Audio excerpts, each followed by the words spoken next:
Alright guys, तो finally यहाँ पे सोलो लेवलिंग का 5th एपिसोड आ चुका है और एपिसोड की शुरुआत में यहाँ पे हमें हॉस्पिटल का सीन दिखाया जाता है और यहाँ पे भाई जिन वो कंटिन्यूअसली अपने वर्कआउट पे ध्यान दे रहा होता है, लेकिन उसी वजह से उसकी बॉडी काफी ज्यादा कमाल की हो चुकी होती है। और इसका एक साइड इफेक्ट ये है कि जो सारी नर्सेज होती है हॉस्पिटल के अंदर वो काफी ज्यादा इम्प्रेस हो जाती है भाई उसकी बॉडी को देख के। वो यही कहती है कि उन्हें पहले लग रहा था कि वो तो एक नॉर्मल सा बंदा है, इतना कुछ खास भी नहीं दिखता, लेकिन उन्हें पता नहीं था कि उसकी इतनी कमाल की बॉडी है। और ऐसा लग रहा है कि उसका फिजिकल अपीयरेंस चेंज हो चुका है क्योंकि वो कंटिन्यूअसली वर्कआउट कर रहा है। जब यहाँ पे एक नर्स इधर रूम के अंदर आती है तो जिनवो ने अपनी शर्ट उतार रखी होती है और वो यही सोचती है कि यार क्या बात है, कमाल की बॉडी है इसकी तो। और वो यहाँ पे उसको बताने के लिए आई होती है कि आज उसका डिस्चार्ज होने वाला है, ठीक है ना। इससे पहले कि जिनवो यहाँ से जाए, वो लड़की यानी कि वो नर्स जिनवो से उसका नंबर मांगती है, कांटेक्ट इन्फो। वहीं जिनवो मन में सोचता है कि शायद वो इसलिए मांग रही है कि उसे टेस्ट रिजल्ट की रिपोर्ट्स वगैरह भेजनी होंगी, जो मेडिकल रिपोर्ट्स हैं, ठीक है। तो वो अपना नंबर भी उसे दे देता है। मतलब यार जिंदगी हो तो ऐसी, वरना मतलब फायदा क्या है इस जिंदगी का, है कि नहीं। एनीवे हमें यहाँ पे दूसरी और एक एस रैंक के हंटर बेक का सीन दिखाया जाता है और उसकी काफी कमाल की एबिलिटीज होती है और उसका इंटरव्यू हो रहा होता है यहाँ पे, ठीक है ना। वो बताता है कि वो पहले एक फायर फाइटर हुआ करता था और जब वो डंजन में लड़ता तो उसके अलावा उसे काफी कड़ी ट्रेनिंग करते रहना पड़ता है, नहीं तो उसकी इंस्टिंक्ट्स स्लो हो जाती है। ये न्यूज जिना देख रही होती है और वो स्कूल जाने के लिए रेडी होती है। वो जब जिन्वो को बुलाती है तो जिन्वो इधर ऑलरेडी उठ चुका होता है और वो नोटिस करती है जिन्वो की हाइट भी बढ़ चुकी है, साथ ही साथ उसकी भाई एब्स वगैरह भी आ चुकी है। तो वो कहती है कि क्या तुम वर्कआउट वगैरह कर रहे हो क्या, ये सही है यार लड़के लोगों का, तुम लोग ट्रेनिंग करके इतने हाइट भी बढ़ा लेते हो अपनी, वाह चलो मैं यहाँ से चलती हूँ। तो जेना इधर से चली जाती है और जिन्वो भी नोटिस करता है कि यार उसकी मसल्स काफी ज्यादा आ चुकी है और ऐसा इसलिए क्योंकि उसकी एबिलिटी स्टैट्स बढ़ चुके हैं, ठीक है ना। अगर ऐसे ही चलता रहा वो आगे चल के भाई एक बॉडी बिल्डर बन जाएगा। जिन्हों ने अपने सारे गोल्स कंप्लीट कर लिए होते हैं सिवाय रनिंग के, आज उसने 10 किलोमीटर रनिंग नहीं की होती है, तो वो सोचता है कि वो बाद में कर लेगा, ठीक है। वही उसके पास कुछ ऐसे पॉइंट्स होते हैं जो उसने अभी तक एलोकेट नहीं किए होते। वो थोड़ा सोचता है कि उसको किस चीज पे ज्यादा ध्यान देना चाहिए, स्ट्रेंथ पे या एजिलिटी पे। स्ट्रेंथ एक तरीके से वो है कि जब वो किसी के ऊपर मुक्का मारे और वो इम्पैक्ट पड़े, एजिलिटी उसके मुक्का सहने की एबिलिटी है, ठीक है ना। तो वो इन दोनों में ही बांट देता है इन पॉइंट्स को। ओके, तभी उसके लैंडलॉर्ड का उसे फोन आता है रेंट के लिए। उसने काफी समय से रेंट नहीं भरा है और वो इतने समय से फोन भी नहीं उठा रहा था क्योंकि वो हॉस्पिटल में था, ठीक है। लेकिन एक तो बात है, जिन्हों नोटिस करता है कि वो अब पहले से तो ताकतवर बन चुका है। जहां पे वो पहले किसी गॉब्लिन को नहीं हरा पाता था, अब वो आसानी से उन गॉब्लिन्स को हरा देता है। तो रेंट भरना कोई ज्यादा बड़ी बात नहीं है। तो इधर वो यही सोचता है कि उसे एक हायर लेवल के गेट के अंदर जाना पड़ेगा अगर उसे ज्यादा पैसा कमाना है। तो अब क्योंकि भाई रीअवेकनिंग एक नॉर्मल सा कॉन्सेप्ट नहीं है, ये काफी ज्यादा रेयर है। तो भाई अभी तो उसको एक रैंक मिल गई है जो कि है ई रैंक, तो वो इतनी आसानी से बड़े वाले गेट्स में नहीं जा सकता। उसके लिए उसे कुछ कॉन्टैक्ट्स की जरूरत पड़ेगी। लेकिन वो ज्यादा भी ओपनली ये बात सबको नहीं बता सकता। मतलब इतना इजी थोड़ी ना है कि कोई इंसान अपनी मर्जी से अपने आप को लेवल अप कर ले, ये काफी रेयर चीज है। फिर तो वही जापानीज कहावत है वो ये आएगी कि भाई जो कीड़े बाहर निकली होती है उनके ऊपर हथौड़ी पड़ती है, ठीक है। भले ये कहावत हमें पूरी तरह से नहीं बताई, थोड़ी सी बताई थी, लेकिन मेरे को पता है ये कहावत जापानीज की, ठीक है ना। तो लाइक कर देना यार, तुम्हारा भाई जापानीज नॉलेज रखता है। यहाँ पे जिन्वो के गोल्स कंप्लीट हो गए होते हैं, इसी वजह से उसको फुल रिकवरी, एबिलिटी पॉइंट्स +3 और रैंडम लूट बॉक्स मिले होते हैं रिवॉर्ड्स के तौर पे। यहाँ पे वो आता है और मिलता है एक ग्रुप से, हंटर्स का ग्रुप होता है ये, और इनका एक लीडर होता है ह्योंग डोंगसुक, ठीक है। तो अब क्योंकि जिन्वो एक ई रैंक का हंटर है तो भाई उसका ज्यादा कुछ काम नहीं होता जब भी वो गेट्स के अंदर जाते हैं। ये लोग भली थोड़ा बहुत मजाक भी उड़ाते हैं जिन्वो का कि भाई ये बंदा तो वही है, weakest Hunter in the Mankind नाम से जाना जाता है ये। तो डोंगसुक कहता है कि हे मेरे मेंबर्स के लिए मुझे माफ कर देना, देखो इस गेट में जाने के लिए तकरीबन आधे मेंबर्स हमारे सी रैंक के होने चाहिए और टोटल 8 मेंबर्स की जरूरत है, इसलिए हमने तुम्हें यहाँ पे बुलाया है। तुम्हें लड़ने की जरूरत नहीं है, हम जानते हैं कि तुम ई रैंक के हंटर हो, तुम बस हमारा सामान उठा लेना और कोई जरूरत नहीं है, ठीक है ना। तो जिन्वो पूछता है कि तुम बिना हीलर के अंदर जा रहे हो, तो डोंगसुक कहते हैं हाँ हम प्राइवेट टीम है तो उन्हें अफोर्ड करना हमारे बस की बात नहीं है, तो हम खुद मैनेज कर लेंगे, चिंता वाली कोई बात नहीं है, ठीक है। तो जिन्वो मन में सोचता है भाई ये बंदे ताकतवर तो है लेकिन बिना हीलर के अंदर जाना थोड़ा खतरनाक हो सकता है।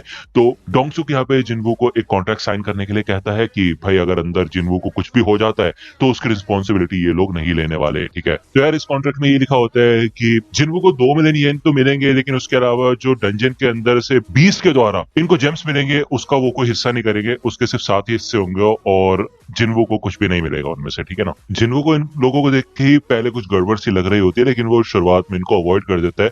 तभी यहाँ पे एक और नया बंदा आता है जिसका नाम होता है यू जिनहो, और वो भी इन लोगों के टीम का एक मेंबर होता है और एक डी रैंक हंटर होता है। ये सिर्फ 21 साल का होता है, लेकिन इसका जो आर्मर और तलवार होती है ये काफी ज्यादा हाई रैंक की होती है। तो जिनको उसे देख के समझ जाते हैं कि जरूर इसके माँ बाप बहुत ज्यादा रिच होंगे, इस वजह से इसको ये सारी चीजें आसानी से मिल गई। ठीक है, इस गेट का साइज काफी ज्यादा बड़ा होता है और ये लोग पहले देख के सोचते हैं कि यार ये गेट इतना ज्यादा बड़ा है तो ये कोई हाई रैंक का गेट तो नहीं है।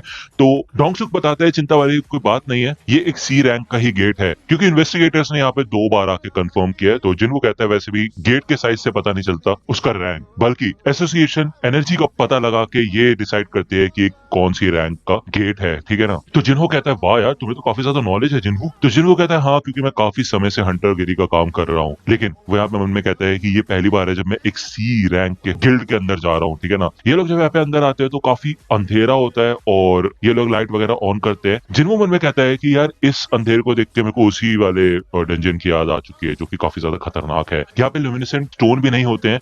तो जिन्हो पूछता है कि हे जिन्हो ये लुमिनेसेंट स्टोन क्या होते हैं। तो जिन्हो बताता है कि ये चमकने वाले ऐसे पत्थर होते हैं जिससे कि किसी भी गुफा में या फिर डंजन में अंधेरा नहीं रहता, उसकी वजह से रोशनी मिलती है। तो जिन्हो कहता है अच्छा, तो एक तो हो गए मैजिक जेम्स जो कि हमें मैजिक बीस्ट से मिलते हैं, दूसरे हो गए माना क्रिस्टल जो कि डंजन के अंदर से मिलते हैं, और तीसरे हो गए लुमिनेसेंट स्टोन जो कि गुफाओं को रोशन कर देते हैं। कितना कंफ्यूजिंग है ना। तो जिन्हो कहता है हाँ लगता तो है। यहाँ पे ये काफी अंदर तक आ गए होते हैं और इनको एक भी मैजिक बीस्ट नहीं मिला होता है। ये लोग जब यहाँ पे बीच में पहुंचते हैं तो काफी सारे टनल्स होते हैं इधर और कुछ चलने की आवाज आने लग जाती है।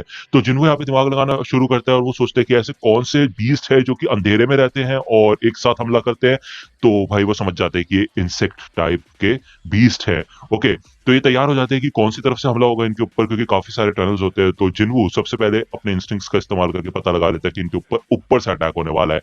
तो वो इन सबको इत्तला कर देता है और ये सब के सब भाई एकदम रेडी हो जाते हैं और इनसे लड़ना शुरू कर देते हैं। यहाँ पे जिन्हो और जिन्वू दोनों के दोनों पीछे ही होते हैं, इन दोनों को पीछे रखा जाता है और ये सारे के सारे हंटर्स लड़ रहे होते हैं इन सबसे। ठीक है ना। जिन्वू मन में यही सोचता है कि भले इनके पास हीलर नहीं है लेकिन इनका कोऑर्डिनेशन काफी ज्यादा कमाल का है, जिसको देख के ऐसा लगता है कि ये काफी समय से एक साथ काम कर रहे हैं। बात करें अगर जिन्हो की, तो उसके पास कोई भी स्किल नहीं है लेकिन उसके पास कमाल के हथियार है जिस वजह से वो आसानी से लड़ पा रहा है। यहाँ पे इन सब के सब एंड्स को हरा देते हैं और डोंगसुक इधर जिन्वू के पास आके उसका शुक्रिया अदा करता है कि उसने काफी अच्छे से दिमाग चलाया, और वो पूछता है कि तुम्हें पता कैसे चला कि हमारे ऊपर से हमला होने वाला है।